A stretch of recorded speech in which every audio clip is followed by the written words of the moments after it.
Maybe you can speak to the intensity required for weight training when trying to preserve muscle. There's value in exercise because you're moving. Okay. So movement is good. It's great. Being active is good. Strength training, however, is a very specific form of exercise that needs to be performed with intent, because the goal isn't just to move. Otherwise, why strength train? Just go for a walk. Okay.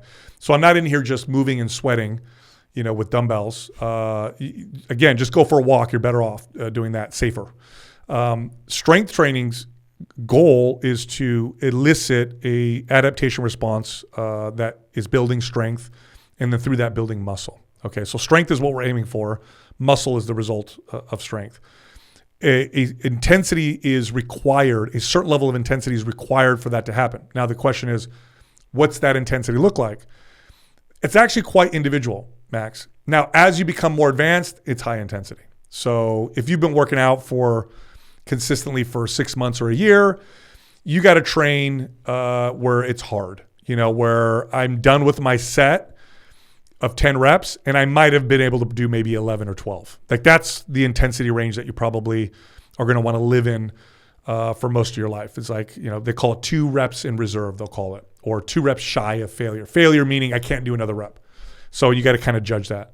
But in the beginning, very little is required to elicit any strength gains. Like if you're not doing anything right now and you do anything more than what you're used to in terms of intensity, that'll get you to build some strength. And the data on this is remarkable. Like you'll have sedentary individuals do a 30-second isometric once a week and we see 30% strength gains, in a 6-week period or whatever. Wow. So you don't need a lot. And the reason why I'm saying that is if you're getting started right now and you go to the gym, you're like, this is your first time in the gym in years or ever, don't go train to the intensity that is described for somebody who's been consistent. You will overdo it. And what'll happen is you'll be sore as heck. You won't be able to move, or your technique is going to be so bad that you could potentially injure yourself. And it's just not necessary. So as a trainer, when I would train people, here's what I would look for. I would look for you to have more energy at the end of your workout than you did at the beginning.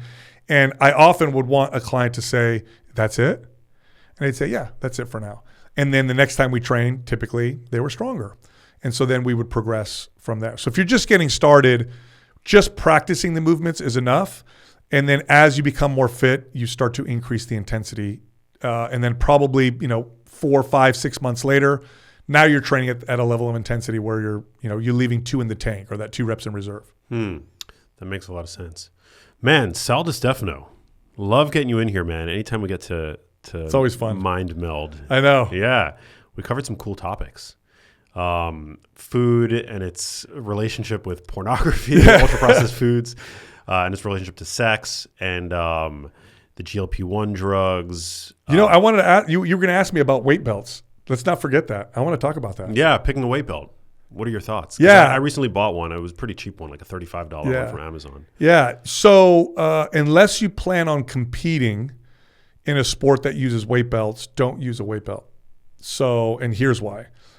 It does provide more stability. So you put on a weight belt and you will get more lumbar and core stability, but it changes the muscle recruitment patterns that produce that stability. So when you put a belt, without a belt, creating stability looks like bracing. Okay, it looks like everything kind of comes together and tightens. When you put a belt on, you learn to push out against the belt to create stability. Now, what's the problem or what's wrong with that? Well, if you always train with a belt on, this is the recruitment pattern that you create as a default.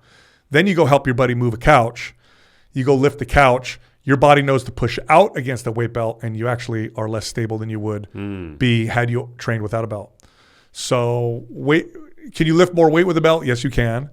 But I never recommend people use a belt unless they're going to compete, or unless you're like me and you like to push the limits and you just can't get away from your own self. That's not my goal is not to push the limits necessarily, but it was to just provide a cue so that I would not flex my lumbar under load. Yeah. Because I really do want to get a good leg workout in, but I want to protect my lumbar spine because I had, for people who don't know, I had spine surgery 8 months ago. Yeah. No, your split stance exercises are perfectly fine. perfectly fine, and that'll protect you from what you're looking, for what you're doing. Plus, you have a bit of a special situation because of your back surgery. So, if you stayed away from bilateral leg exercises for the rest of your life, you would be totally fine. You'd be functional, strong. You'd develop great muscle. You really wouldn't be missing anything. Hey, if you liked that video, you need to check out this one here, and I'll see you there.